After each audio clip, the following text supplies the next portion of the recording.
Good afternoon, everybody, and welcome to Indianapolis Motor Speedway for another round of the 6+ Racing Adventures ARCA series in round 9. We're just 4 rounds away, in fact, from the end of another season. And over the course of 65 laps tonight, we'll be well on our way there. Mike Grandy, currently the championship leader, and has dominated, rather, in these last few weeks, as he so often does in oval racing. See whether he does it again tonight at the Brickyard. Myself, Ian O'Leary, and Peter Mackay will take you through the action here on RaceSpotTV with Hugo Louise behind the cameras of this broadcast. And Peter, this is a circuit that has held stock car racing for a little while now, but as I was noting before the broadcast, not as long as some people like me think. It is, though, in a short period of time, has become a very iconic venue for this type of machinery. That it has, yeah. Of course, Indianapolis Motor Speedway needs no introduction to racing fans of any kind. Of course, home to the arguably one of the greatest events in the world. Many will say the greatest event in the world, the Indianapolis 500. So it's always a cool venue to come to, and quite a challenge in these ARCA machines as well. Very, very different from what we would normally expect when we think of Indianapolis. Yeah, and next week, indeed, we'll be at Rockingham. This is our last broadcast at ARCA race, by the way, here on RaceSpotTV. But next week, the series rolls on to Rockingham, which is, at least in seasons gone past, been a race to have towards the end of a campaign. Darlington and Vegas round off the season. In the standings, as I mentioned, Mike Grandy's leading by 36 points now, just over the value of one race win. So he's edging towards being able to seal this early, unless the likes of John Helm can get any closer, or indeed Rick Helms and Douglas Beasley in the last couple of weeks as well. Ronnie Moresby is in 5th, just a point in front of Jerry Kerr, and Jack Turner close in behind, as well as Eugene Clark. Randy Shoemake and Robert Love round out the top 10. Shoemake, of course, a very successful oval racer in the 60+ Racing Adventures League as well. Here is the first look at qualifying at the moment. Just 5 minutes, of course, for everybody in this field to get themselves up to speed for a 65-lap race here tonight. So qualifying, as ever, going to be, as it always is in oval racing, a good bit of bragging rights for those who are on pole, and you do want to be somewhere near the front, but it isn't going to decide your day on its own. There's a lot of stuff that can happen between now and the end of the race. Rick Helms, though, sets the early pace, a 52.5. It's not one of those circuits, to be fair, or unlike all the other ovals, I think, or certainly most of them, it's not really one of those where you sort of take the first lap as sort of a banker, or indeed just one to throw away, because you're never going to get up to speed in one lap around most ovals. It's really the second lap where it comes in, but actually Indianapolis is a lot more in a sense of you can get up to speed on your outlap, and your first lap could be the better one because you are up to speed already at Indy, given the fact that there's 4 proper turns you've got to slow down for, rather than the 4 turns that are conventionally on an oval, which really only has 2, if we're honest. It is, and that's the thing with Indianapolis. All 4 of the corners have their own unique character. It's nowhere near as banked as a Talladega or Daytona or somewhere like that. So the speeds aren't quite as high as Eric Bulwark coming out of the final corner now, heading up towards the line. He sits in 13th at the moment. Let's see if he can get an improvement on that. As he comes up to the line, over the stripe he goes. He's going to remain 14th there for Eric Bulwark in the Chevrolet, but it's Mike Grandy who's up on provisional pole at the moment by just over 1/10 of a second. 52.482 his marker so far. Yeah, and that's going to be pretty difficult to beat, even despite the close times that we're seeing at the moment. This is Jerry Kerr down at 1 and 2, 3 and 4 as well. The other end of the racetrack. Now getting just tight to the inside there, but not too far over the inside, otherwise you'll get loose. And Kerr actually comes into pit lane, practicing that instead. Now, if this is going to be a long green flag run to start the race, then green flag pit stops will be a factor over the course of 65 laps. They will all have to make a pit stop at some point in the day. And Indianapolis has got one of the more difficult pit entries in the world, because it starts really quite early on the front straight. So you've got to get to the left very, very quickly, and stock cars are not famous for being able to slow down very quickly, as you are required to on the inside there. That's very true. That's a great point, because when you think if you're in an Indy car, it's got fantastic braking performance and obviously a lot of downforce. The ARCA car has neither of those things. So if we stay green for that run to the first pit stop, it is going to be tricky. You're spot on there, Ewan. So we'll watch out for that. But very respectful and good camaraderie racing here in the 60+ adventures. So hopefully they'll be, if that is the case, they'll be taking it nice and steady there into the pits. So they have all made their way in now, and the end of the session is upon us. Only one driver not able to set a time. We'll see whether we get 14 or 15 on the grid, depending on whether that non-qualifier becomes a non-racer as well. But let's find that out in a couple of moments' time. As the checker flag waves on this qualifying session, we'll have a look at the starting grid with Mike Grandy on the pole, 52.4, his best time, just a tenth in front of Jack Turner, who is also within 2 tenths, is Rick Helms and Douglas Beasley. Jerry Kerr and Wally Moresby then share the third row of the grid. JC Hayes 7th ahead of David Traynor. The first driver over at half a second off is Frank Butler, and he's inside the top 10 with Bobby Love. It's Steve O'Malley 11th ahead of Dave Watson. They share row 6. Watson the first driver over a second off pole. Russ Addy and Eric Bulwark are rounding out the field. Pretty close all told, but TG Reese, the only driver not to set a time, but does get onto the grid, so that is good news at least. And there they all are in the afternoon sunshine. We're in the middle of May, which is a little bit earlier than the Brickyard 400 normally happens. In fact, it's certainly earlier in the year than we're at the moment. 90-ish Fahrenheit is in the mid-30s Celsius-wise, so not searingly warm, but you wouldn't expect that in the middle of May either, even at 1:45 in the afternoon. They will nevertheless have to take care of the tyres because these corners are so flat around here. As you mentioned, the oval is unique in every sense, and each fourth turn is a little bit different. Just over 9 degrees of banking through each of them means that they're sort of proper corners, really. And I know that even on the higher banked circuits of the NASCAR world, that tyre wear is still a factor there. It certainly will be here as well. And managing those tyres will be very, very important, you'd imagine, over the course of, again, if we get a long green flag run. That's true. That's true. Tyre management always a big, big part of this category of racing. The ARCA cars, the kind of first step on the major ladder of stock car racing in the United States. If you come through midgets or legends or something like that, this is your first chance to get on the big league. Great coverage, of course, in the United States on TV. Then hopefully you move up to Xfinity, and then ideally into the NASCAR Cup Series. So we see many of the stars of the NASCAR Cup Series start in these very cars. Although I don't think ARCA's certainly not come here in the last few years. They normally do race just down the road, though, at the Lucas Oil Raceway in Indianapolis. Yeah, no, IRP are much more. In fact, they did quite close to the end of the season, if I remember correctly, from this calendar year. Maybe I've made that up, but I think it was quite close to the end of the season, and that's certainly a more, dare I say, more suited venue, maybe even than this. But we'll see how we go tonight as far as racing is concerned for 65 laps.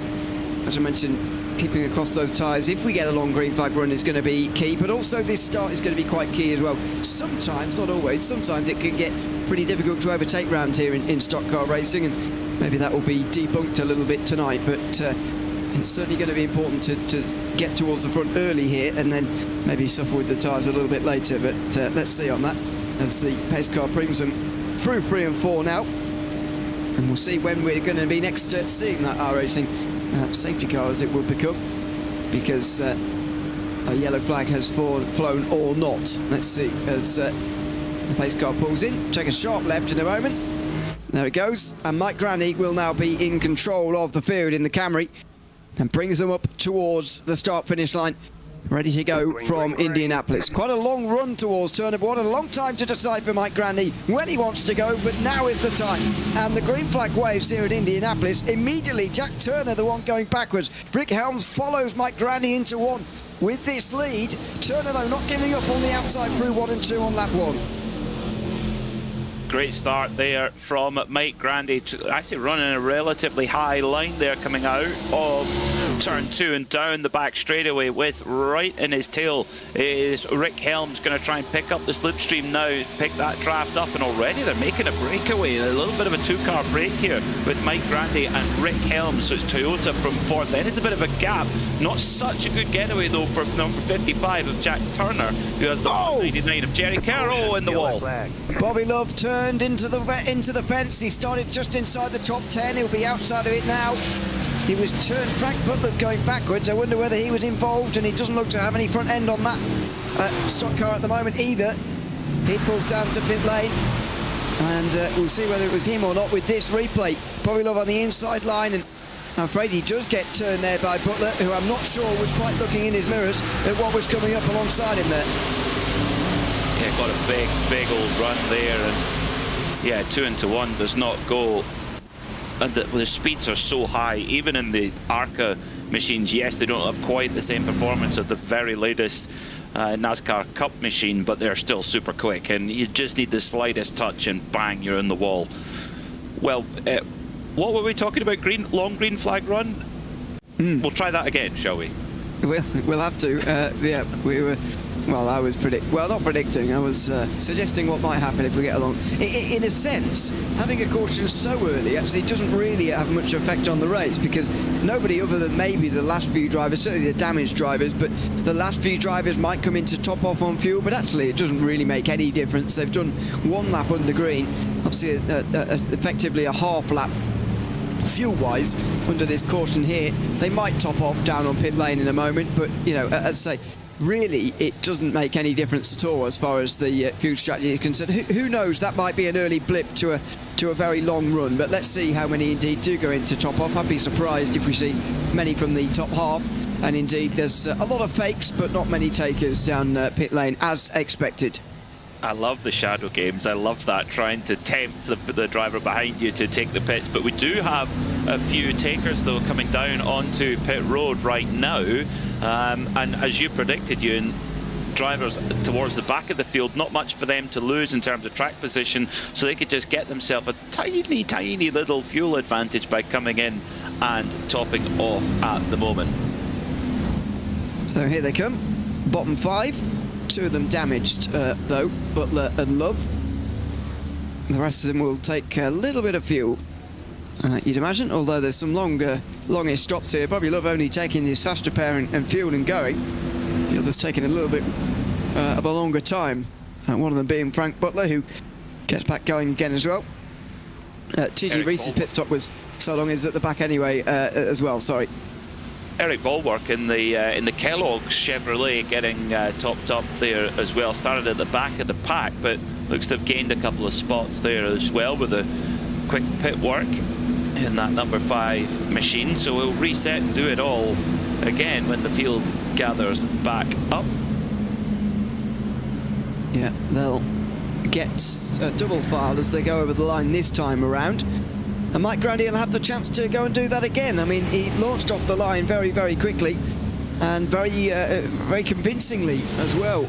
But obviously the questions are always going to remain how much is Rick Helms now going to be expecting it? Don't forget, Rick Helms was in 3rd place for the start of the race, which meant directly behind Grandy, whereas he's alongside him this time, and Grandy's given a bit of an insight as to what he might do for this second start, because he's already had to start the race proper. So there are abnormalities with having to do it for a second time, and who knows how many chances Grandy is going to get to do this all over again.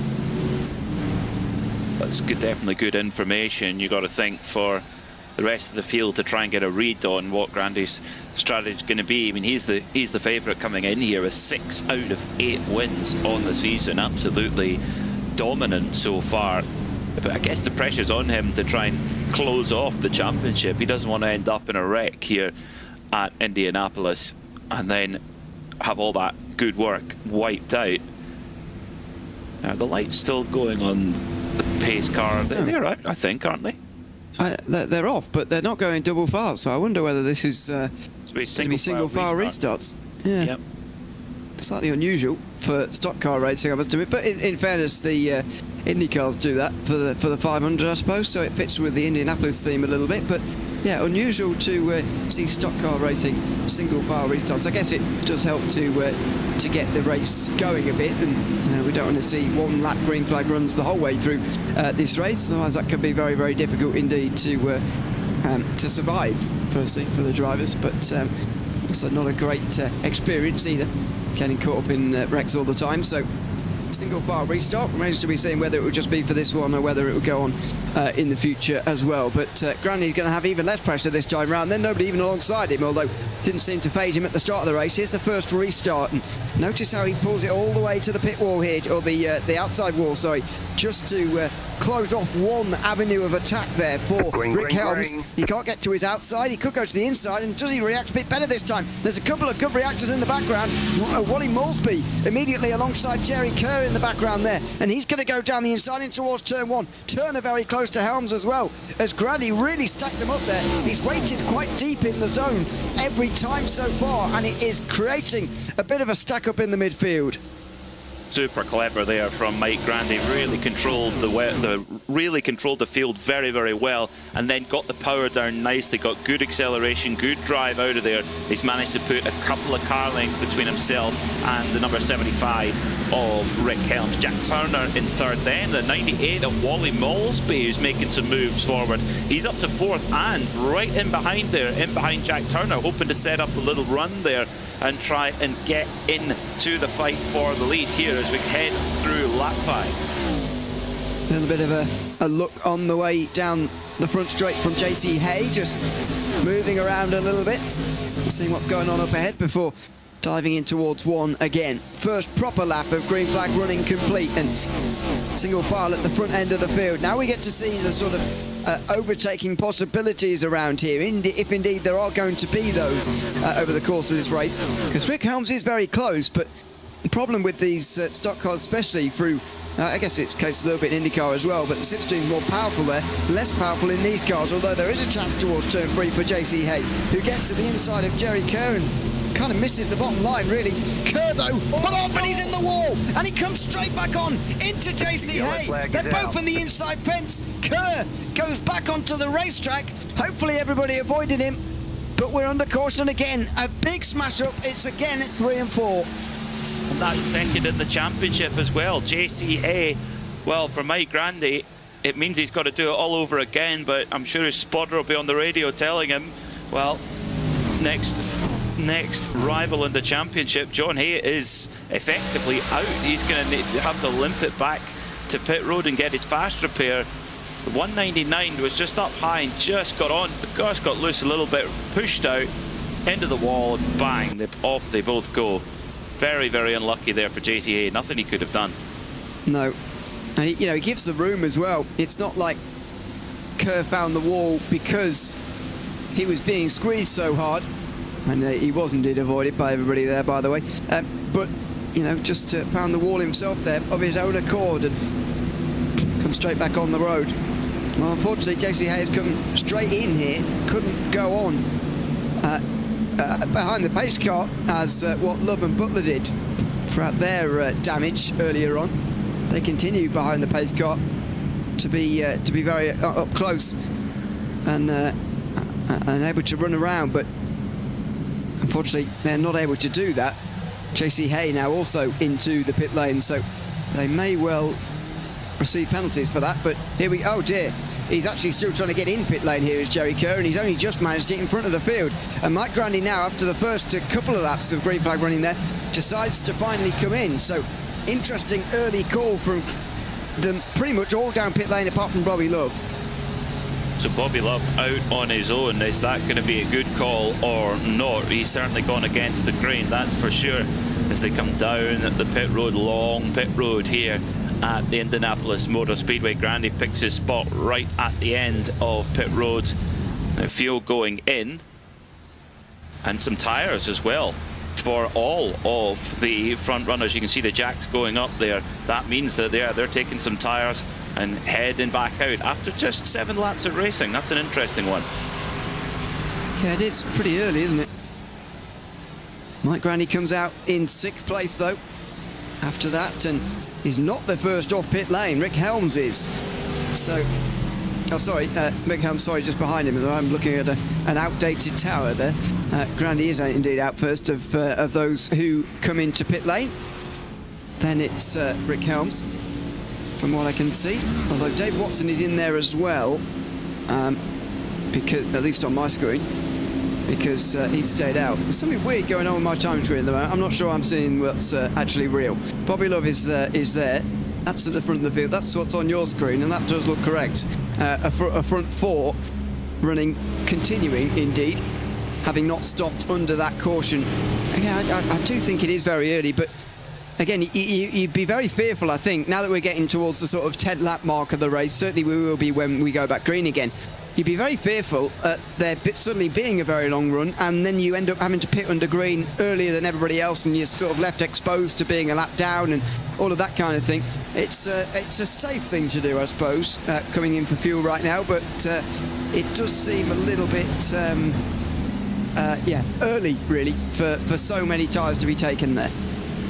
Looks like it. Yeah, one driver that made good moves forward in that pit stop sequence was David Traynor in the number 38 Mobil 1 Ford. He's gone right in behind the former leader Mike Grandy in the number 12, so they sit in 6th and 7th with the cars ahead of them that decided not to pit at this juncture, led by Bobby Love in that yellow Ford Mustang. So we take a pause, but we've got quite a high attrition rate already in the early stages. Yeah, we certainly do. I mean, no retirements yet, thankfully, but we do have Jerry Kerr 1 lap down, and we do have people already using up the faster pairs, which is again pretty early for that, really. And you got having to use them, so got to be very careful, and not least the leader, of course. Bobby Love caught out in the first caution, but a good show of resilience here from him, and a good show of continuing on despite getting turned on the run to 4 on lap 1 of this race. It's been 3 and 4 where the troubles have been so far tonight at Indianapolis. See what happens on this restart. Bobby Love brings them further towards the middle of the field, middle of the road, in fact. Is he going to wait as long as Grandy has been doing? I would suspect not. They're all trying to guess the jump in the background, by the way, which really you shouldn't do. As you can see, it all causes a stack up and you can nearly crash into each other. A good restart from Butler, who is making places from Love's restart. Ironic, given their incident earlier. A bulwark now going to be shuffled back, and this is the problem as well. You get stuck up on the high side and you can see a train of them coming through. And straight away, the former leader, the championship leader, Mike Grandy, trying to make moves through early on in the Toyota Camry. He's down to the bottom side there in the white and black machine with the yellow wind strip. And it's, whoa, they're running almost 3 wide as they come through there. But Grandy's made a great getaway, and he's put, tell you what, he's put the number 38 of David Traynor a couple of car lengths behind. But at the front is Bobby Love trying to make that break, with Dave Watson in the other Ford right behind him there in the number 17 car. But straight away, Mike Grandy, it's like he's got another 100 horsepower over everybody. Yeah, it's remarkable, and he's created a side-by-side battle that is holding back the likes of Traynor and Helms right now. TG Reese, to be fair, did pit in at the same time, by the way, as those guys, but only took fuel, so is technically on the same fuel strategy as them, but not the tyre strategy. Butler goes wide, avoids the wall though, and TG Reese will get through into 4th position. Down the inside as well from Traynor on Butler.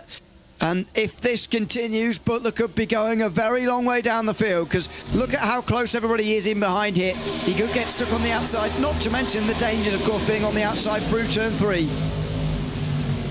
So a bit of big gap then forming up at the front of the field. Bobby Love up at the top, Dave Watson in 2nd, Mike Grandy there in 3rd, making good moves, and of course he's got a tyre and a fuel advantage now in 3rd, so he's sitting in a good spot right now, and straight away he's right in behind Dave Watson in the green and white Ford Mustang. Is he going to make a move going into turn 1, or is he going to hold steady? He's going to hold steady by the looks of things, but Bobby Love a little bit of exposed now at the front of the field, because you would think that Dave Watson and Mike Grandy are going to work together. The 52 of Frank Butler in the wall. That was really close to. He actually did a good job of catching the car from sort of snapping away from the wall and into the field there.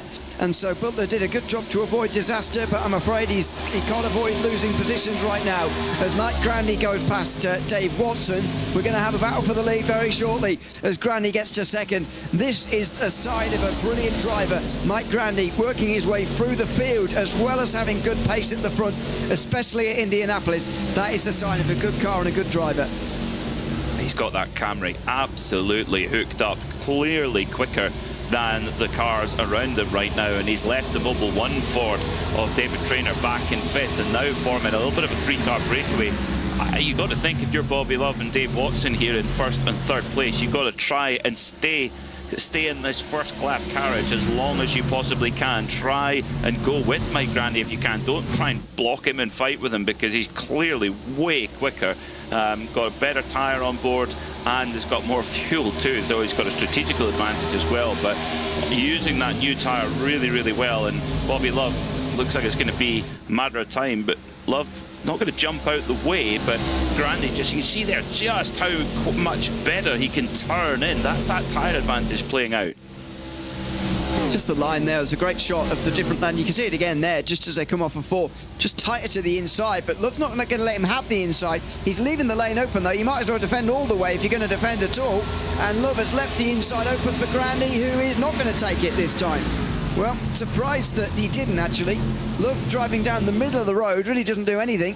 You've either got to defend fully or not defend, and Love was very much in the middle there, but let's see whether it matters at all. Oh, Grandy slightly misjudges that, as he's so close behind Love now. He's almost at that stage of being too close. He can't get any run off of 2. Now he'll start to get the slipstream effects, but he missed his turning point there, just went a bit early in towards 2 that time around, because he's so close to the car in front. He can't actually see where he's going at the moment. As if Grandy's in a bit of a hurry to try and get through, but Bobby Love is not letting him have it. In fact, we talked about a breakaway. Actually, Bobby Love and Mike Grandy creating their own 2-car breakaway. So Dave Watson, he's been moved out of first class. We've all done it, got and sit in first class and then be moved out. He's dropping back a little bit. Here comes Grandy now with the move on the inside, on the low side. Through he goes then at turn 1 then. Mike Grandy, the new leader. Through and down the inside and through for Grandy. So took maybe a little bit longer than expected, but he is through now, and the speed with which he's getting through compared to some of the others is just incredible. Rick Helms is in the yellow in the background, not the first yellow car, the second one, and he's trying to get past T.G. Reese at the moment on the inside as well, and just looking at how difficult he's finding that at the moment just shows you how strong Grandy is. Oh dear, Dave Watson goes up high. So Helms was initially trying to make up a place on T.G. Reese, I think, but Dave Watson has sort of handed them all places there by going very wide through 3, now through 4 as well, as David Traynor tries to follow, although can't quite. He's going backwards at the moment on this longest green flag run of the day so far. Dave Watson showing quite dramatically there the difference that 5 laps on tyres can make, and the armchair strategists here in the RaceSpotTV commentary booth were saying, oh, why would you take tyres? Well, I think we're seeing exactly why you took tyres, because those who did are really using that advantage over these few laps. And I guess it's not an advantage you really ever use until the next pit stop, because you're always going to have 5-lap newer tyres. Yeah, it's just that slight edge that you've got, which seems to be making more of a difference than I certainly thought it would.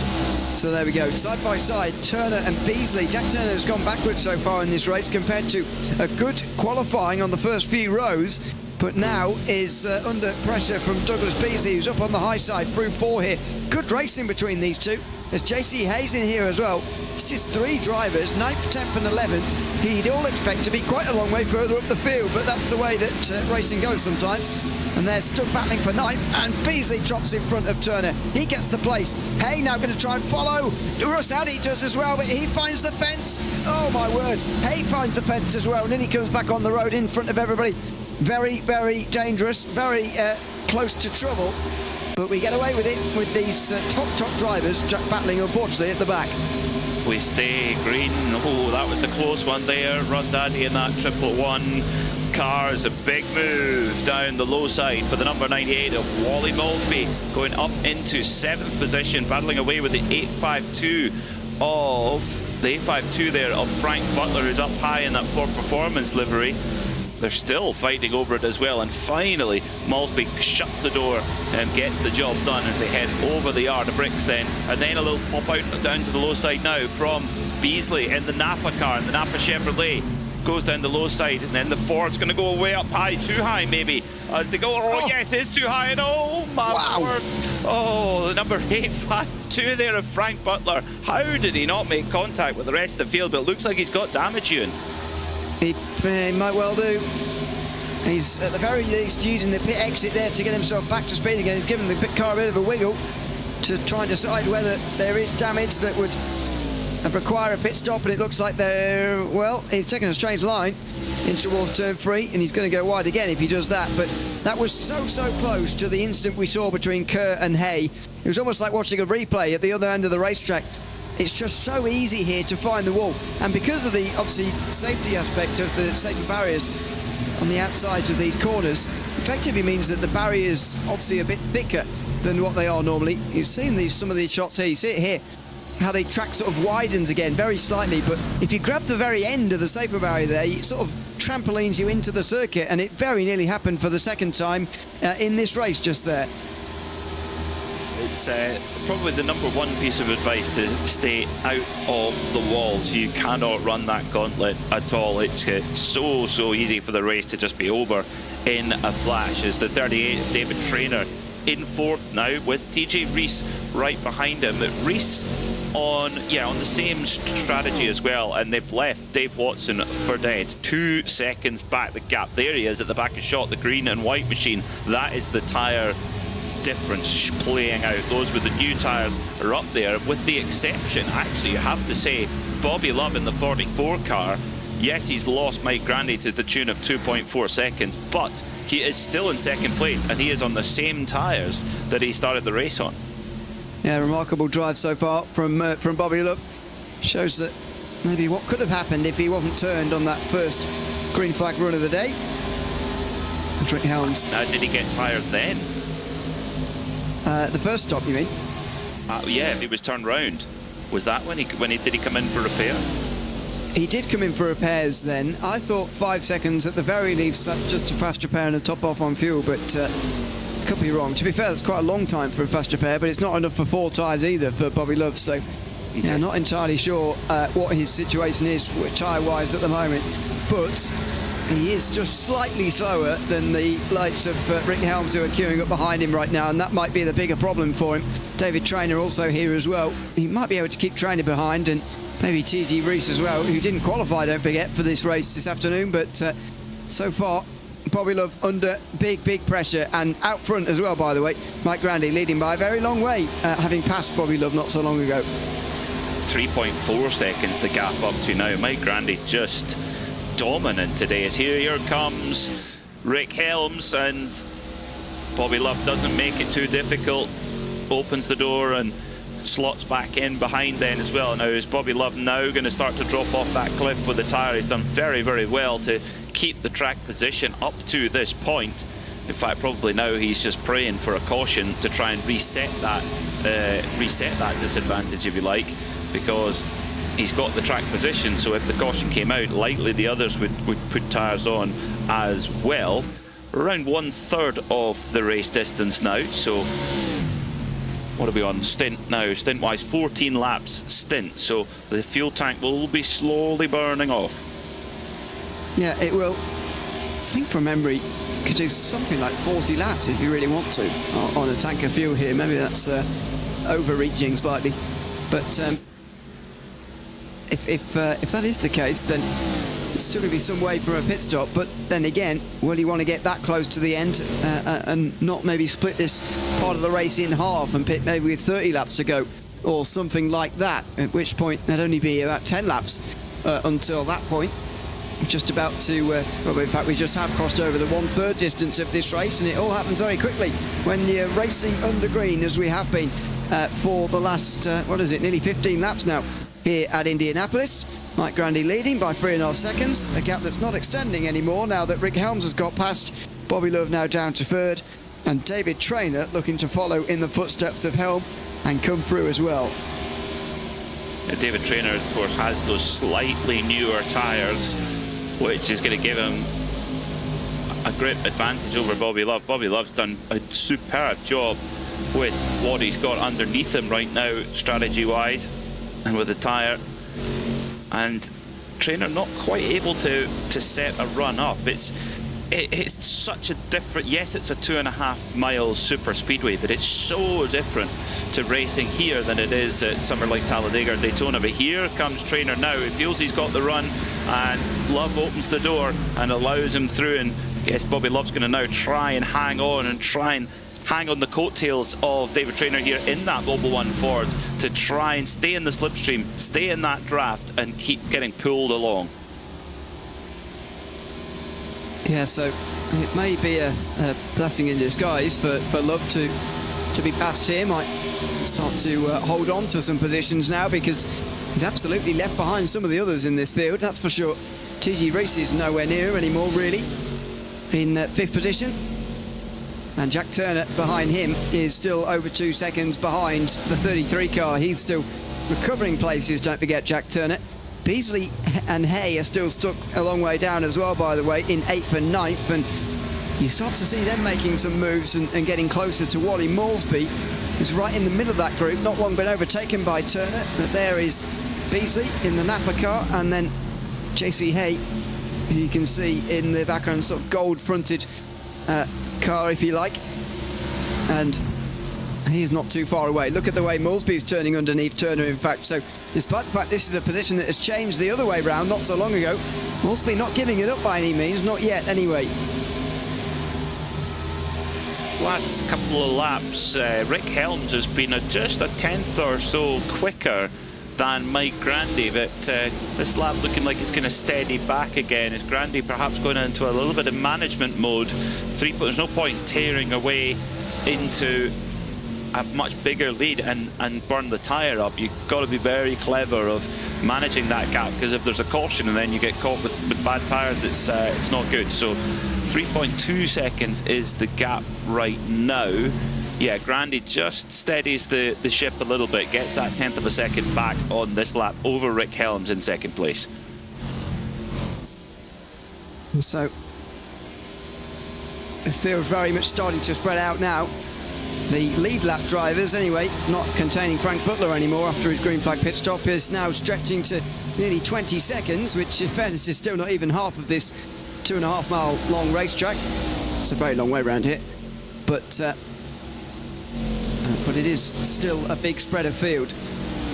From the pace that Mike Grandy is setting at the front of the field all the way down the field towards some of the other battles, which have been good value so far. Jack Turner now on the back of TG Reese, who must have made a mistake recently, as JC Hay comes in to try and kick things off in the background. Here comes Jack Turner, and Moulsby's going to try and follow too, and does so. I wonder whether TG Reese has hit trouble, or maybe even indeed hit something in the last few moments, because that is a turn of fortunes for the worse very suddenly for the 33 car. Yeah, TJ Reese was in a really strong position, one of our biggest movers of the day. He still actually is our biggest mover, despite the positions he's losing right now. So might he have to come in under green here and pick up a repair and maybe top off with fuel? He's been out there for 19 laps on this run, so we'll see how many more places he loses, or if the ship will steady slightly. It could have just been a moment, that's all. Then he's been able to recover a little bit. Now under pressure though from the Napa machine of Douglas Beasley.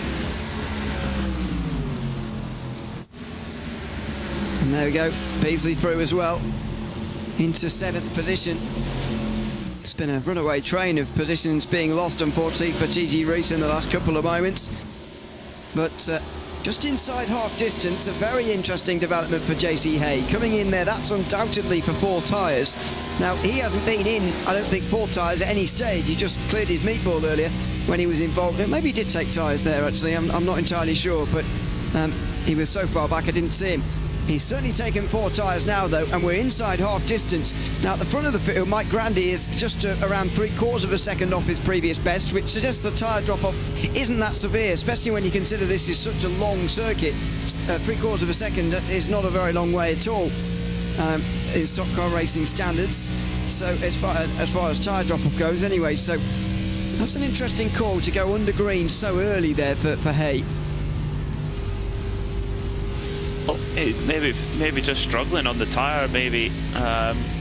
After that might give us an indication of when the others might go, or they might try and hang on a little bit longer. Mike Grandy at the front of the field is extending his gap again to 4.1 seconds over Rick Helms, who in turn has about a second and a half over Bobby Love.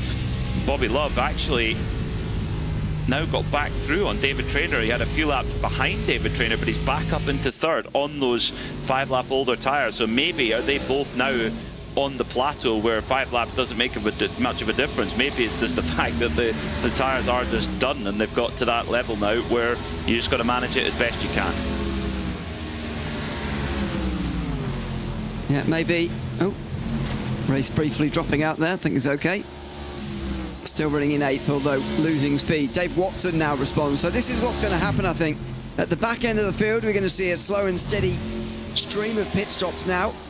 But yeah, surely you've got to make it to at least halfway. I mean, admittedly, we're only a couple of laps away from that, but I'd want to be getting to 35, personally, before you sort of start to split this race in half, because you could write off the first couple of cautions and say, well, we didn't do much green flag running before those anyway. There's only 3 green flag laps in that section before we really went back green again, with about 10 laps gone in this race. So maybe you can discount all of that, and maybe that means you push on even further past 35 laps and deeper into this race. There's probably Love now response as well, but I can't help but feel people are going a little bit early here, looking for the early gain of an undercut, but might suffer later on, especially if they're struggling now after just over 20 laps. Yeah, pace-wise, it's interesting. I mean, some drivers are lapping only 7/10 of a second. Like Mike Grandy, for example, his last lap's only 7/10 of a second off his best. But then when you look at David Traynor, 1.4 off his best. So some drivers are keeping it closer to their optimum lap time than others. It's a second for Rick Helms between his best and his worst time, so you can get a much worse drop off than that. So the management have been quite impressive here, but so does that then indicate that there is still good run time to go? We're now 24 laps into the fuel stints of those out on the roads. Into pit road then will be TG Reese, in the 33 car. Great hole in the way there as well. That's obviously useful. He comes in to respond. So Love the current best of those who've stopped, but he's only a second and a half in front of Hay. Then it's Watson, who's got 12 and a half seconds back to him, and he's actually a lap down. So the other thing with these guys, especially if you're further back, you're putting yourself in the danger zone, because you're a lap down now, and unless you are the first driver at 1 lap down, then you've got to be very, very careful of not, well, I suppose there's not a lot you can do about this, but not getting caught by a caution. Don't be in it, first of all, I guess would be the first advice, but also you've got to worry about whether there will be one. Exactly on halfway, Mike Grandy comes in, and there's lots of followers now. Rick Helms, David Traynor, Russ Addy also coming in, and I think, Jerry Kerr, who's a lap down here, fighting to be the first driver 1 lap down, is coming as well. So Turner and Moresby are now fighting for what is actually the race lead, even if that's because Mike Grandy has come in for his first green flag pit stop of the afternoon. Now this will be interesting to follow, I think, because those tyres are 25 laps old. So you've then got if we went green flag from here to the checker, you've got to make 32 laps out of the same tyre. So a little bit of a longer stint required if we stay green. Into the pit lane for Turner and Moresby, and Beasley follows. Oh, careful. We've seen a bit of conservatism actually on the way into pit lane as far as making the pit line goes, but that was the opposite from Turner. That was very late on the brakes, but I think he got it down in time. So Moresby follows, admittedly without the tyres locking, and now they search for their boxes. Always difficult to do this, by the way. Always surprises you. First time you try and stop a stock car in its pit box, you will, and I guarantee this, you will always overshoot. They don't really slow down. But there goes Beasley. Grandy rather. Bees is in the pit lane. There goes Mike Grandy, and he retains the lead. We'll see what his gap is actually going to be over some of those early stoppers especially, but Helms seems to have been jumped by Hay and Love as well. Moulsby and Beasley are going to get jumped by everybody because they've waited so long. So it seems that while the difference between the best laps and those late laps happening under the old tyres, it's been a big undercut here, and there has been some real big gainers out of this. Jack Turner, though, who has only just come out now, is only just in front of Bobby Love, who's going to try and get him on the way down towards turn 3, and I think will do. What a pit stop cycle this has been for Bobby Love. Yeah, Bobby Love did that early. That early running that he did on the older tyres, who really kept himself in the mix and doing a superb job right now in second place in that number 44 Love's Ford Mustang, but does have the 55 of Jack Turner right behind him now, taking his turn near the front. Then it's the 75 of Rick Helms also in the Mustang. Then the Chevy of JC Hay, of course, was involved in that incident early on. Of course, the beauty of the fast repair, the spare car, it's a chance of a good finish, and now back in play. So my question is now, really, we're not going to know the answer for a little while, but first of all, is this green flag run going to continue right to the very end? I think it'd be fascinating if it does, to see proper tyre strategy unwind here, because we're already seeing a bit of that. But second of all, are they going to stop again? Because those stints were just over 20 laps in the main. These guys, and some of those 20 laps, by the way, would have been done under caution, which are obviously less tyre wearing than these laps are at the moment. So are they all going to do more than 30 laps to the end and slightly mismatch this, or are we going to see even more green flag pit stops towards the finish of this race? It's a very strange way they've tried to schedule and strategize their race, if indeed they're going to go to the end on these tyres. Well, those early cautions maybe mixed it up a little bit, but yeah, 25 laps of a stint on the tyres and fuel is possible, but as we mentioned, then about 30 laps required, so it's a little bit more, but it's a good point. Is that doable, or are they going to need some caution to make the fuel go? And if there is a caution, do you come in, sacrifice the track position to get fresh tyres, or not, or do you survive on the ones you've got? Those are all of the questions that we will have answered over the next 28 laps, as Bobby Love having to really hold off Jack Turner, but the gap at the front, amazing. 9.6 seconds, a gap you just very rarely talk about in this category of racing. It's amazing. We see it so often though from Grandy. He's won and run well at mile and a half and sort of more difficult circuits than this at the sort of low speed. And don't say this is not difficult, but the likes of Kansas, Gateway, Michigan, the last few weeks he's been right up towards the front. Likes of IRP as well, not far down the road from here. Atlanta, Nashville, all races where he's run rather well. In fact, he seems to run very well and win, or indeed not run very well at all, because at Daytona he was outside the top 10, Phoenix outside the top 5, which is slightly unusual for him, but when he's running well, when he's on, and at the moment he is on top in this race. 10 seconds his gap. The spread of the field now approaching 40 seconds. He will have lap traffic to do with that, imagine, before this race is complete, if it remains green. But the battle behind is going to be thrilling. Bobby Love is currently in second position, but how long will that last? Helms is on the best tyres of them all here. He's got better tyres, well, about the same as Turner really, who's jumped him in the pit lane. So they're both going to be trying to get past Love, and here he comes in towards turn 3. Oh, a big dive down the inside from Rick Helms, and he's going to go through into third position. So immediately dispatched of Turner. If he does that so quickly, then you'd imagine he'll be past Bobby Love pretty soon as well. I think there's a little bit of thinking ahead going on here, where you maybe you've got tyre performance there, but you don't want to use it up all too early. You might have to use these tyres all the way to the checker, but tell that to Rick Helms. Through he goes, and whoa, Bobby Love gets a little bit of a wiggle on and allows Jack Turner through. So maybe a little bit of formation flying going on as well. Sometimes you maybe see little alliances forming between crews. 3 Ford Mustangs here in second, third and fourth position, and Jack Turner all of a sudden is caught ahead of steam. So Clearly he had more pace up his sleeve. And are they going to break away from Bobby Love here? So that strong pace that Bobby Love had on the older tyre, on a newer tyre, maybe doesn't seem to have the performance. Or is he keeping it up his sleeve? Yeah, I mean, if he's... surely he's got to be thinking about this race late on and be trying to keep it up his sleeve, because it's going to be a long run to the end if it's going to be one. As in the background, Moulsby gets past Trainer, I think, side by side. Certainly on the inside is Wally Moulsby, and he goes through into 6th position ahead of Trainer, who was one of those running high up the field early on in that restart, in that latest restart, which is now approaching 30 laps to go. Douglas Beasley not too far away here as well, as he waited quite long in the cycle of pit stops last time.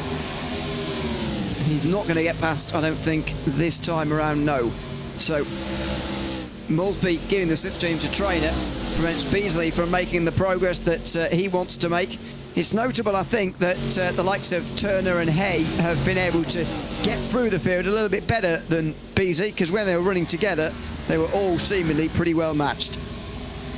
JT Hay running down to the low side, then up top again, trying to break the draft of Wally Moulsby. And then Douglas Beasley's coming to the party as well. He's making this a... Oh, it's JC Hay in the wall. JC Hay gets it up high, going through turn 3, gets it up into the wall. It does gather it up, but has he picked up some damage there, I wonder? It's not the first time, unfortunately, we've seen that tonight from JC Hay, who is going to be behind all 3 of them now. On the back straight, Beasley maybe trying to take 2 in 1 as he looks down the inside of David Trainer. He cannot do it, though, in towards 3, and that is very unfortunate for Hay. He'll be checking that car at the moment. Is there any damage? Does it feel like there's any damage? Even if it doesn't feel like it, it may be a little bit slower in a straight line and less performance through the corners. If that hit was hard enough, and to be fair, in the slipstream, it looks like Hay is making no ground at all. He might be in a bit of trouble here after that contact with the wall, not least the positions he's already lost. Got Wally Moulsby sitting in 5th then, got himself to the front of this little pack. David Trainer's right there in the Mobil 1 Ford Mustang with the Napa Chevrolet of Douglas Beasley in the number 9 car, and then the Chase Elliott tribute livery. And then JC Hay, he appears to have settled the ship, so that thump into the wall, he seems to have got away with it. Oh, here comes Beasley now down the low side. Unusual at turn 4, but you can do it a little bit easier in stock cars than you can in Indy cars, and through goes Douglas Beasley. And Moulsby's going to give him the slipstream as well, so Trainer won't be very pleased about that, I don't think. But he's not going to get the slipstream. In fact, he doesn't really need it. He's got the good run on the outside anyway. In towards turn 1, though, Beasley will be able to slide up in front of him. Oh, Hay got close there. All sorts of different lines happening where they're faster at different points in the corner and all sorts. And they very nearly converged to all hit each other there. Moulsby may be giving the slipstream around to try and help them keep battling, and that's exactly what's happened.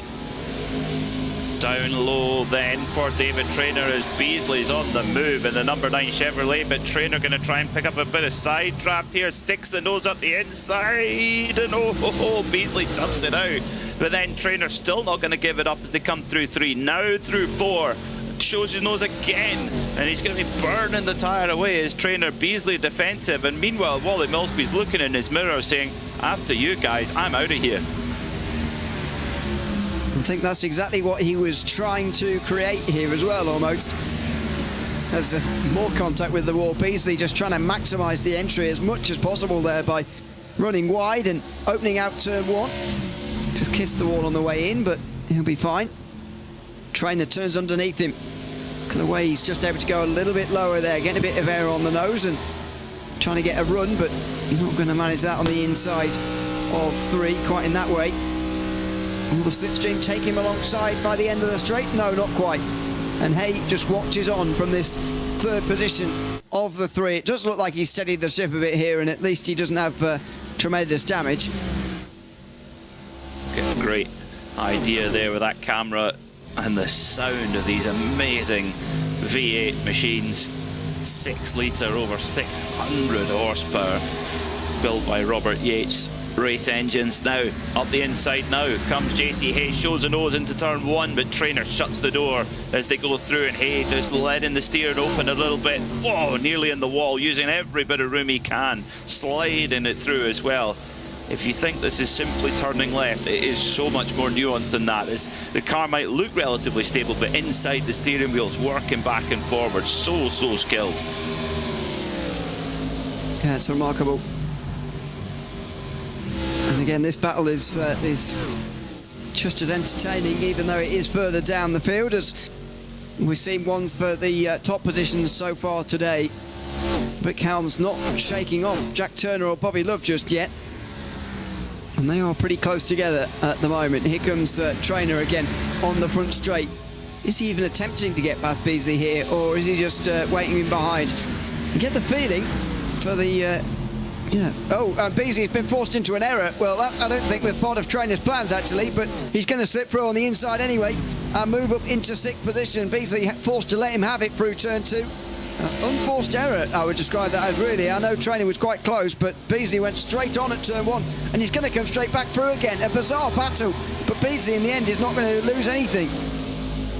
Yeah, strange one there for Beasley in the Napa Chevrolet. Just seemed to get really tight. The front just pushed on him and just couldn't get it turned in at all. And Trainer went, yes, please, thank you very much. But, oh, now Trainer's going to be left. He's going to be left there to try on his own as here comes JC Hay. They nearly touched. There's got to be paint being traded there. They do give the space, though, as they're side by side now, coming down the front straightaway. Beasley looking in the mirror going, oh, this is excellent. I'm going to try and get away here. As Trainer is going to have to try and build up another run of steam here. Well, Trainer having very nearly 2 positions taken off in there, and of course one of them he only briefly had, but Beasley gets straight through, and maybe again he's sort of created a battle behind him that allows him to get away here. Maybe it's going to be more difficult than that. Up at the front, Turner still trying to get past Rick Helms, and notable again the way that these two got past Bobby Love. You'd expect them to dispatch of him quite to a significant degree, but that's not happening at the moment. He's still lurking in the background there. He's still hovering around and trying to stay with them, get past them again in that 4th position. He has not been dispatched with just yet. Into the pits then goes... Is that JC Hay going into the pits? I think it was, yeah. So maybe going to try and play an alternative strategy here, put some new tyres on, hope for a caution and cycle forward to the front, but it is a bit of a gamble. But at the front, they're playing for keeps, for 2nd place at least, between Rick Helms, Jack Turner and Bobby Love. Can Turner get past? In towards 3. He's staying behind, and maybe intentionally so. Bobby Love waiting around there as well. 17 to go. Is Hay going to kick off something more significant here of lots of pit stops down the order, or are we going to see he be the only one out there? To be honest, he loses so much time with a pit stop round here. He's now a lap down, for example.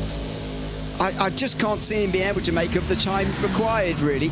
17 laps. He's got, what's that?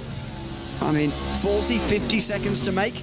He's looking at 3 seconds a lap or so, and at the moment, with lap times the way they are, in the 53s, the likes of Beasley and Trainer, he's just not going to be able to make up that time, surely.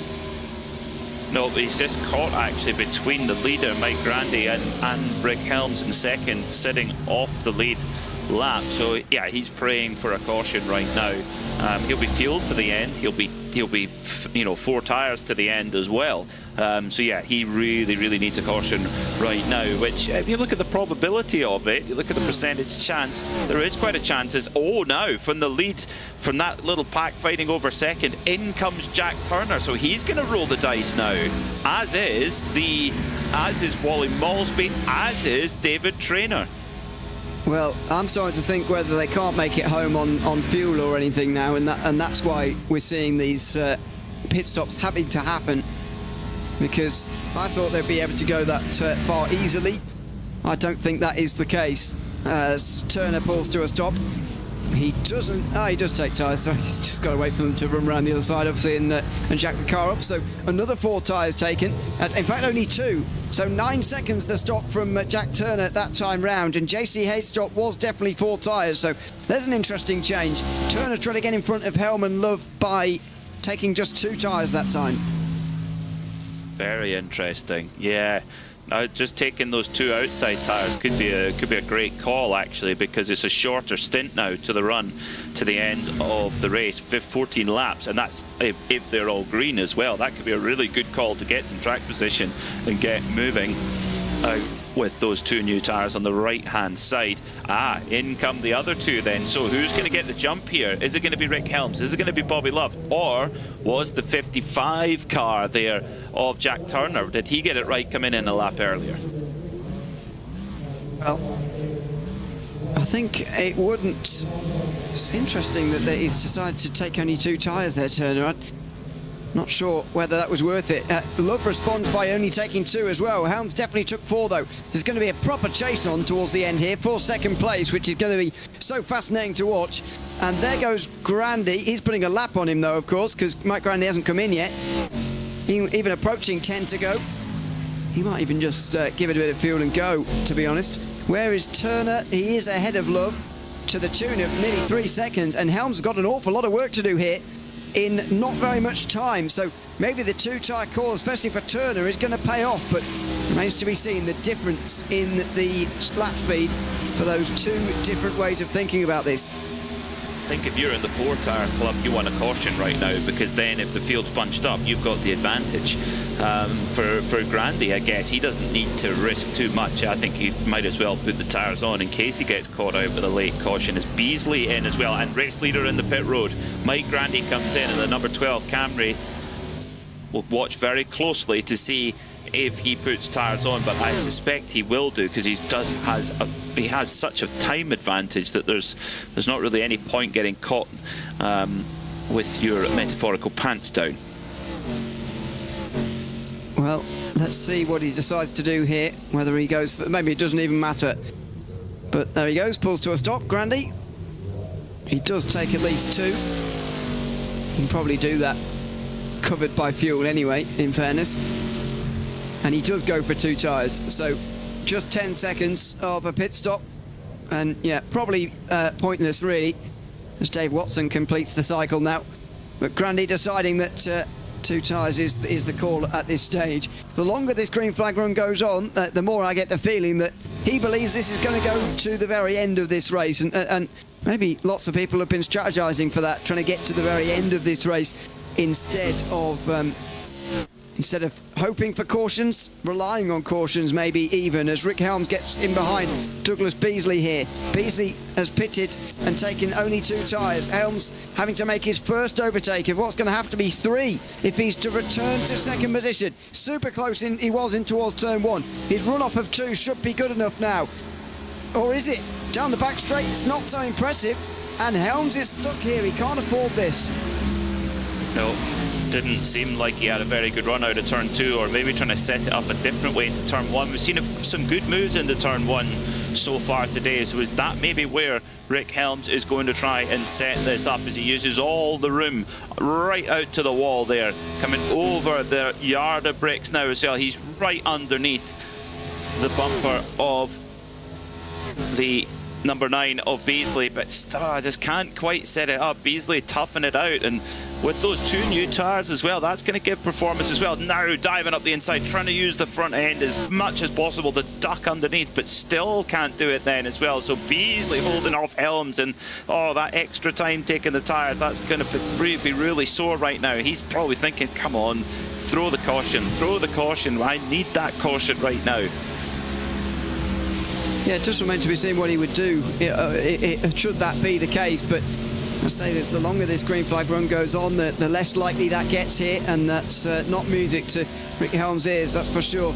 At the moment, he is 18 seconds off the lead. That's almost double the gap for Turner to the race lead. Surely he's got to put that aside and think, I'm never going to get to Turner.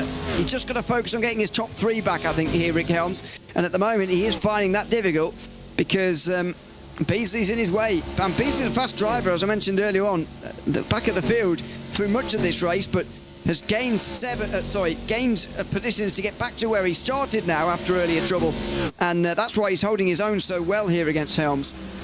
And this really matters for the championship as well, because they are separated by 1 point at the moment in the favour of Helms. So Beasley, if he can hold off Rick Helms, that is a big notch in his belt for the championship fight as well, with just 3 rounds remaining at Rockingham, Darlington, the one that's too tough to tame, and Las Vegas. Not too long to go in this championship season, that's for sure. JC Hay all the way down in 8th place now, by the way. Speaking of championship contenders, it's not been a very good pit stop phase for him. It's 25 seconds off the lead. He did go very early again. He has been trying to get the undercut throughout tonight. That has not necessarily worked on this final occasion, unfortunately for JC Hay. And this just isn't working for Rick Helms either. He's the only driver inside the top 6 to have all 4 tyres on, and they're just not making very much difference compared to the 2 tyres. And to be fair, I'm not surprised. They barely have done 20-odd laps on each set of tyres here, so surely the left-hand side tyres, as much as they haven't been changed, they aren't really that worn out, and they're not, of course, the side that's under pressure. That's true. Yeah, that's it was a gamble, and it may still pay off. You know, if they bunch the field back up again with a full course caution, then there is an opportunity potentially for Rick Helms. But he seems to be really struggling to get out of turn 2, which is odd with that slightly better tyre on the left-hand side. Of course, as you rightly say, the right is where it is. Beasley going much later, kind of apex in, whereas Helms drives it in low and tries to get on the power, but it seems that Beasley's just got the knack of that turn 2 much better than Helms does right now. That is an unusual turnaround compared to what you'd expect to see here. 7 to go will be next time round. So Mike Grandy continues to lead comfortably out front, then he just doesn't get the run. The exit there from Beasley onto the front straight. Very, very impressive. Beasley, to be fair, is 4th in the championship, and these two would be absolutely neck and neck as things stand in that championship, closing a bit on JC Hay, who would retain 2nd, but all losing out pretty massively to Mike Grandy, who in a couple of weeks' time might have the chance to seal this title early at Darlington. That's the penultimate round before Vegas, the final race of the season. And like I said earlier, when he's on, he's absolutely on. And we've seen it already 6 times this season. This could be the 7th. It's looking like it is going to be the 7th. At the longest venue, tied with Daytona, that we go to in this season. It looks like it's going to be his day. And a shout to everybody, actually, on this, because since the opening 10 laps of the race, where we had 2 very short green flag runs and pretty stop-start beginning to this race, it's been a very lively and exciting strategical battle over the course of a very long green flag run here. It has, and that takes... Oh, as Beasley nudges the wall! Beasley nudges the wall, coming through now on to the back straightaway. So Beasley, between 1 and 2, rubs the wall, but did he get away with it? It looks like he may well have done, and you think that's got to give Rick Helms some motivation to think, right, let's get the head down. Let's really try and make this count with 6 laps to go. Unless, now here is the question, Ewan. Do you think Rick Helms is maybe just keeping the performance up his sleeve, knowing that they only hand the points out at the checkered flag? Is he playing with Beasley a little bit here? Well, I thought he'd be trying to race past him as soon as possible to try and get up to Bobby Love here, but maybe in those early exchanges he thought, well, I'm not going to be able to get past Beasley and then catch up to Love and pass him in the remainder of this race, so I might as well just play the game a little bit here, wait for those tyres to go off a little bit more from Beasley, because, well, again, they're not the loaded side. The left-hand side tyres being worn will have an effect compared to the all 4 new tyres that Rick Helms has got. So maybe he is just factoring that in and just waiting, playing the waiting game at the moment. 5 to go at the end of this one. It will be a remarkable play of strategy from Helms, and it obviously could backfire massively if it turns out he can't do it in the later laps when he wants to actually make the pass, but maybe he is just biding his time for the moment. He does need to get on with it though. There is only 5 laps to go. One thing in Beasley's favour is that he has the second fastest lap of the race. Unsurprisingly, the fastest lap of the race is your race leader, Mike Grandy, who leads by a gargantuan gap of 12 seconds. But in terms of absolute outright pace, Beasley's just got that little bit of an edge over Rick Helms to the tune of just over a tenth. Now that's on their best laps of the race, but as we've mentioned, Rick Helms has got slightly fresher tyres on the left-hand side, but how useful that is or not, well, it hasn't shown its benefit yet. That doesn't mean it won't. Battle over 13th position raging away between Jerry Kerr and Frank Butler, with Kerr in the Chevron Chevrolet and the Ford Performance Mustang of Butler. Of course, these two both delayed as well. Jerry Kerr involved in the second caution, Frank Butler involved in the first. As Wally Moresby gets down the inside of David Traynor here as well. Some late battles happening. That's very wide for Traynor, but Moresby wasn't exactly down low either. So they both get away with it. And Moresby, again, what is that line for a Traynor? I've not seen a high line at Indianapolis before, quite like that before, but it's seemingly worked on the outside there. And he keeps 6th place for now. So a couple of these are cropping up at the end as everybody realises there probably isn't going to be a caution now before the end of the race with the amount of laps remaining. So it's time to go and get whatever position is right in front of you. Well, if you're a believer in the curse of the commentator, which I say I'm not, we've tempted that caution as hard as we possibly can, haven't we? We really have. But yeah, you could be right. It may not see that yellow flag coming out. The next flag that Barney may be reaching for is that white and black checker. Into the last 3 laps now, 7.5 miles here at Indianapolis Motor Speedway. David Traynor in the 38 Mobil 1 Ford trying to hold off for a 6th place finish, keeping Wally Moresby at bay in that Monster Energy Toyota. Yeah, I mean, speak for yourself. I've not been trying to... Neither have I, but if you did believe in that thing, true. We have been. That's a good point, yeah. But, well, there you go. More evidence for the contrary there, that we do not, in fact, control what they're doing out on the racetrack. We're merely just commenting on it. But there we go. Traynor looks like he's okay to hold on to 6th now ahead of Moresby. JC Hay is still languishing in 8th, really. He'd be disappointed that he was caught up in that incident in the second caution of the day. Whether, had he not got caught up in that, would the night have been particularly different? Well, that we'll never know, of course. But he will know.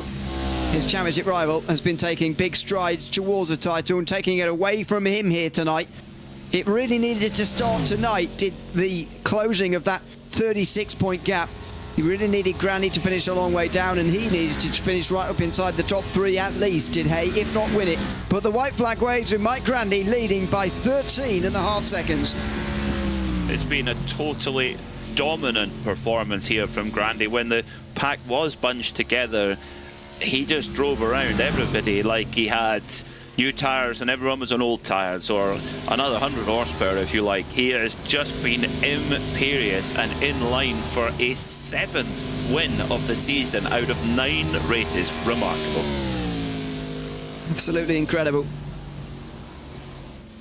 We've become so used to it watching Mike Grandy in this series.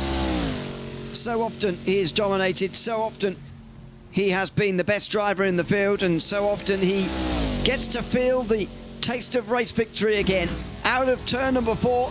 And here at Indianapolis Motor Speedway, Mike Grandy wins in the 60 Plus Racing Adventures ARCA Series for round 9 of our championship. It's another victory. Only 2 races out of 9 in which he hasn't won so far, and this one is one of the more dominant of the lot. Nearly 15 seconds back to Jack Turner, who's going to come home with a brilliant 2nd place. So often he is inside the top 5, other than the ones he's, of course, missed sadly this season. This is another one of those, and Bobby Love ends up in 3rd place. And I think a big shout out has to go to that 44 car, because he got caught up in the first caution of the day, and he came back from that to finish 3rd. Yeah, big recovery. Really impressive there from the 44 of Bobby Love. Jack Turner too played the strategy well, fought hard, and stayed up there in second place. But I mean, total domination. We're just not used to seeing on a super speedway like this. To see, 14.5 second gap, incredible. Yeah, really amazing from Mike Grandy. Initially, there was a more than 50 lap green flag run for him to extend that margin, but even so, that's nearly 3 tenths a lap, more than 3 tenths a lap. He would have been quicker on average. That's pretty significant on an oval. It's Grandy who wins ahead of Jack Turner and Bobby Love, as I just mentioned. Douglas Beasley holds off Rick Helms, who'll be ruining that late strategy call to take all 4 tyres for the final 15 laps of the race. It meant he was holed up behind the 9 car. Then David Traynor, who finishes 6th, ahead of Wally Moresby, JC Hay and TG Reeds, the final driver on the lead lap. Dave Watson was in 10th and was hoping for a late race caution because he would have been able to go right round to the back end of the field and have a shot at a good position. Russ Addy, Eric Bulwark, Jerry Kerr and Frank Butler round off the race 1 lap down, and Steve O'Malley retired just inside 15 laps of that race there, not so long into the eventual final green flag run. Let's have a chat to Mike Zowie, another victory in this season of the ARCA series. And Mike, welcome in. Good to have you with us. Congratulations on another win. This time 14.5 seconds the gap. How are you feeling out there at Indianapolis? You looked, I've got to say, very comfortable. Yeah, I feel like I could have grabbed lunch, but I'll get it afterwards. Very good. What were those early restarts like, and the start of the race? Because in very quick succession, you had to do the same thing 3 times and execute each time off the front of the field. Just how was that? How did you change it up each time? How did you approach those restarts? Well, I mean, there's really not a lot you can do. It depends on the guys that are behind you. And Rick was behind me on the restarts, and I think Jack was at one time. And you just have to trust them that they're not going to, do something that we might both regret. So that worked out good. And I'm not sure why we had single file restarts, but it probably helps. Yeah, it helps in the midfield certainly. And just on the strategy, what was your sort of thoughts going into this race on how long the green flag runs might be, and what your plan was for how long each tyre set should last, and when you should be coming in? Well, I'll tell you my secret, and anybody that's listening can utilize it, and I've told more than a few guys. If we have to take 2 cans of fuel, I always take 4 tires. Anything under 2 cans, if it's just 1 can, then I take 2 tires. Certainly seemed to pay off in the midfield as well. Although the gaps weren't close around you, it certainly did matter further down the field. So it's good advice, it seems. It certainly worked tonight. Congrats on the win, Mike, and thanks for chatting to us at the end as well. Thank you, guys. You guys did a great job, and I can't wait to watch it. Thanks very much, Mike Grandy, winner tonight from Indianapolis Motor Speedway in the 60-plus ARCA series. Bobby Love finishes in third place rather, tonight, and I'm not sure whether to call you Robert or Bobby. We've got both, but Robert, welcome in. Good to have you with us, and congrats on finishing 3rd tonight. Let's start from the very start of this race, as it were, and getting caught up in the first caution of the day. Just tell us about that initial start of this race. Well, I haven't looked at the replay. Maybe you can tell me if I came up too high, or I'm not sure who was behind me, but maybe they came down and clipped my back and turned me right into the wall. So like I say, I had already exited out and I forgot to go back and look at the replay. So maybe you can advise me. It looked to me, to be fair, as if you were turned into, but it was kind of a 50-50 one, really. And it was with Frank Butler in the opening lap of the race. However, after that, you flew through the field again. Just tell us how you managed to get yourself back to the front of the field there, and what motivated you to take that pit call, really, through the second caution, which is really what obviously gained you a lot of places. Well, we had that first... on the first lap of caution, then another caution came back out on, I think, lap 7 or 8, and really only had like 2 laps of green flag on the tire. So when Mike pitted and everybody else followed him in, I just stayed out and went from basically last to first, and the tires held up. And And the way it cycled around, I was only a couple laps off of their fuel and tire runs. And I just took it easy on the tires. I knew the tires from practice that they were going to be chewed up. So I just took it easy and tried to maintain a steady pace. And then on that last stop, I only took 2 right sides. I gambled on that. It's one of those that I was right behind Rick and Jack, and they were faster, but I needed to get back out in front of them, and I gapped them by about 3 to 4 seconds. But Jack looks like he only took 2 tires also, and he was in and out probably quicker than I was. Yeah, it was 2 tackles for all of the top 4 indeed, and it paid off for you in the end. Congrats on finishing 3rd tonight, Robert, and thanks for chatting to us at the end of the race as well. Yeah, thank you for having us. Thanks for the job you guys do. Thanks very much. It's Robert Love, who finishes 3rd tonight from Indianapolis Motor Speedway, and that just about does it for the 60 Plus Racing Adventures ARCA series here from Indianapolis. Of course, this is the last of our broadcasted ARCA races this season, so Rockingham, Darlington and Vegas still to come in the final 3 weeks. Thanks for having us once again here on RaceSpotTV. I've been Ian O'Leary alongside Peter Mackay and Hugo Louise behind the cameras. Until we're back for another 60 Plus Racing Adventures event very soon, it's goodbye for now.